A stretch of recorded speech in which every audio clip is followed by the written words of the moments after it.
Okay, that was just for fun. I just love trying various genres of music, and one of the random songs playing in the background. Ignore it. तो हर मनुष्य की various levels पे कुछ जिम्मेदारियां होती हैं, जैसे कि उदाहरण के तौर पे कुछ व्यक्तिगत जिम्मेदारियां होती हैं, जैसे अपने फैमिली का ध्यान रखना, अपने माता पिता का ध्यान रखना, अपने भाई बहन का ध्यान रखना, अपने स्पाउस का ध्यान रखना, पति पत्नी का।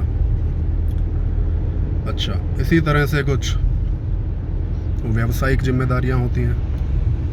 फॉर एग्ज़ाम्पल, मेरी जिम्मेदारियां रहती हैं कि मैं अपने सभी विद्यार्थियों को उनके लक्ष्य तक सेफली पहुंचाऊं। तो इसी क्रम में हमारी कुछ देश के प्रति भी जिम्मेदारियां, या देश के प्रति एक विज़न, बोलिए एक विज़न भी होता है।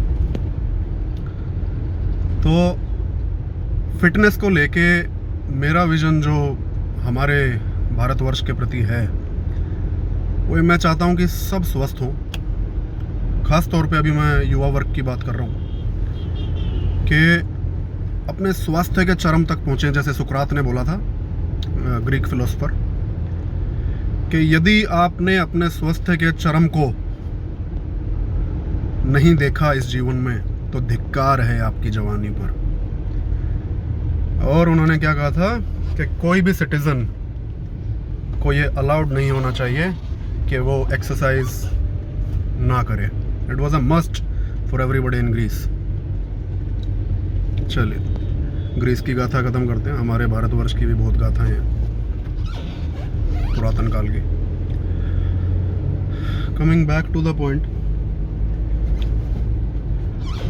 तो युवा वर्ग को मैं एक बहुत हिस्ट पोस्ट, स्वस्थ, ताकतवर देखना चाहता हूँ। मुझे खुशी होती है जब मैं किसी बहुत बलशाली पुरुष या स्त्री को देखता हूँ स्वस्थ, अच्छा लगता है। तो उसी के विषय में आज बात करेंगे। देखिए, हिंदुस्तान में लगभग पिछले 1000 साल से कभी कोई रूल कर रहा था, कभी कोई रूल कर रहा था। बड़ी सारे डायनेस्टीज आए, बहुत लोगों ने एक्सप्लॉइट किया। पिछले 1000 साल में, यानी कि कम से कम भी पिछले 15 जनरेशन्स जो हैं, गरीबी की मार झेली। बहुत मुश्किल से खाना पीना सब मैनेज हो पाता था। पौष्टिक आहार तो बहुत एक कम वर्ग जो हेल्थ को बहुत ध्यान देते थे, उन्हीं के पास रहा। जाट हैं, राजपूत हैं, सरदार हैं, इन्होंने जैसे तैसे करके अपने पौष्टिक पदार्थों की पूर्ति की और तगड़े भी होते थे ताकि दुश्मनों का सामना कर सके। तो जब इतना लंबा समय, जब आप अपने जीन हिस्ट्री की बात कर रहे हैं, तो इतना लंबा समय जब कुपोषण का शिकार रहा, समझना क्या बोल रहा हूँ, बहुत ज़रूरी बात है कि पिछली 15 जनरेशन्स, कहीं ना कहीं आपके जीन्स वहीं से आते हैं, कुपोषण का शिकार रही।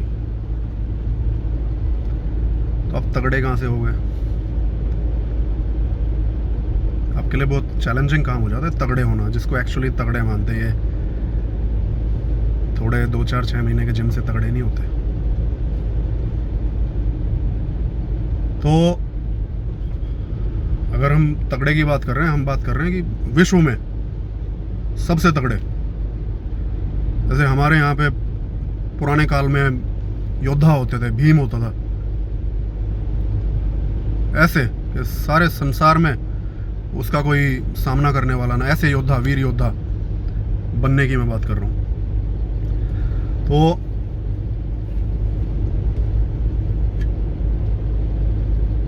जैसे आजकल ऑस्ट्रेलिया में या नीदरलैंड्स में और कुछ ऐसे देश हैं जहाँ एक average height of a man is 6'6" और 7 फुट से ऊपर के, और लंबे सिर्फ हाइट नहीं, हिस्ट पुस्ट बहुत पुरुष देखने को मिलते हैं। ऐसे स्त्रियां भी लंबी चौड़ी होती हैं, स्वस्थ होती हैं।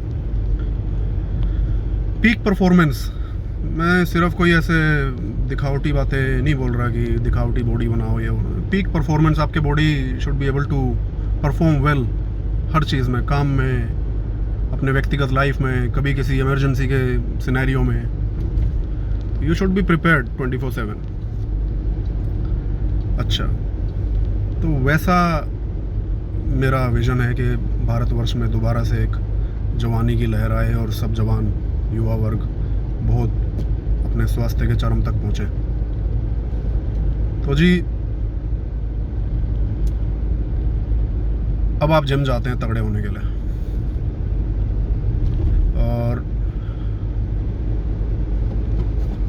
फिर आप स्टार्ट करते हैं 2-3 महीने के बाद cutting, egg whites, boiled chicken, carbs no, fats no.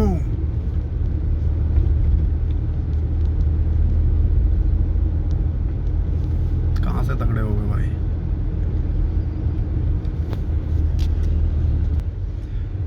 समझ रहे हो मैं क्या कहने की कोशिश कर रहा हूँ? 15 पीढ़ियों से भूखे मर रहे थे, और उसके बाद अब फिर भूखा मरना शुरू कर दोगे तो आपको कोई तगड़ा नहीं कर सकता। चूहों में मोटा चूहा तो बन सकते हो, शेर नहीं बन सकते। तो ये डाइटिंग वाइटिंग के चक्कर में पड़ने वाले भाई बंधुओं, कम से कम 2 वर्ष 3 वर्ष बढ़िया डाइट लेके, बिना सोचे कि मैं क्या खा रहा हूँ, खूब कार्ब्स, घर का खाना, बिना सोचे नहीं आप पेप्सी पी रहे हो, बर्गर खा रहे हो, घर का खाना, खूब कार्ब्स, दलिया, खिचड़ी, घी दबा के भैया, जितनी गुंजाइश है, जितनी खा सकते हो, जितनी कैपेसिटी है, बादाम, दूध, जो भी अवेलेबल है, जितना आपका ब्योत है घर में, जो आपकी गुंजाइश है उसके हिसाब से 2 वर्ष 3 वर्ष 4 वर्ष खाओ। गेट स्ट्रॉन्ग, अपने लिफ्ट्स को मजबूत करो, तो एक शेप में आएगी आपकी बॉडी जिस पे आप कटिंग स्टार्ट कर सकते हो और वो अच्छी लगेगी। ये देखें, स्टेज पे मजाक के पात्र लगते हैं जो अधिकतर आजकल लड़के खड़े होते हैं। क्यों? 2 4 6 महीने 8 महीने व्यायाम किया नहीं और कटिंग पहले चाहिए, तो कट करके बचेगा क्या? ये चीज गौर फरमाने की है, गौर कीजिए। जैसे there is a right age for child bearing. माताओं बहनों की बात करें तो एक भाई 20 वर्ष की आयु से लेके और जो 35 वर्ष की आयु है, this is the universally considered right age. उससे पहले बहुत अर्ली हो जाता है और उसके बाद धीरे धीरे कॉम्प्लिकेशंस आते जाते हैं। हो तो जाता है बच्चा पैदा, अलग अलग मेडिकल प्रोसीजर्स होते हैं। तो इसी तरह से बॉडी बनाने की भी एक राइट एज होती है, फिजिक बनाने की एक राइट एज होती है। अगेन उसी तरीके से बन तो जाएगी। जिसने सारी उम्र कुछ नहीं किया, 40 की वर्ष में वो जागा, जब जागो तभी सवेरा, तो तब भी स्वास्थ्य को पालेंगे। पर जैसे होता है ना बुढ़ापे का बच्चा, लेट में जो बच्चे पैदा होते हैं वो कहीं ना कुछ डेफिशिएंसीज होने के ज़्यादा कारण होते हैं, ज़्यादा चांसेस होते हैं। इसी तरह से जितना लेट, जितनी शुरुआती 30 साल आपने अगर अनहेल्दी लाइफस्टाइल में बिता दिए, उसके बाद अगर आप चेंज करते हैं लाइफस्टाइल, तो पहले की अपेक्षा ज़्यादा स्वस्थ ज़रूर हो जाएंगे, बट जो चरम पे आप पहुंच सकते थे वहाँ नहीं पहुंचेंगे। तो ये मैसेज है स्पेशली जो 15 वर्ष से लेकर 30 वर्ष तक के नौजवान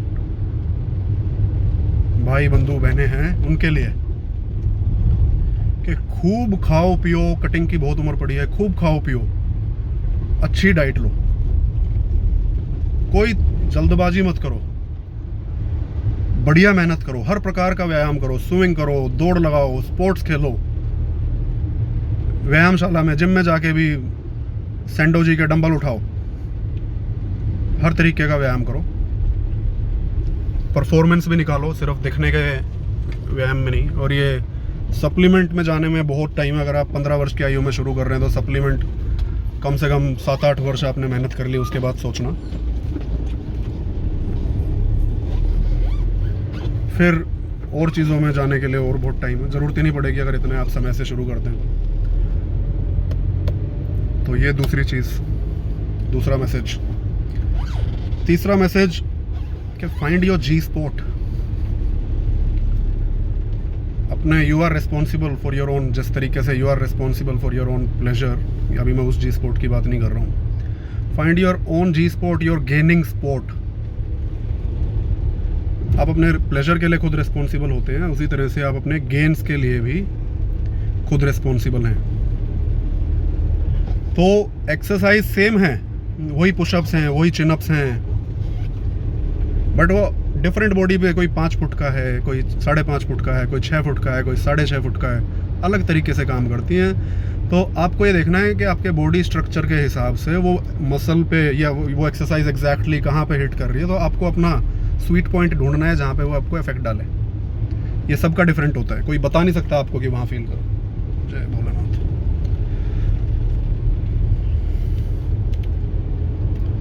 ठीक है जी, उसको आप ढूंढिए और उस पर फील करके, फोकस करके आप फिर वर्कआउट करें, माइंड टू मसल कनेक्शन करके। फिर देखिए आपके बॉडी कैसे रिजल्ट आता है बॉडी में।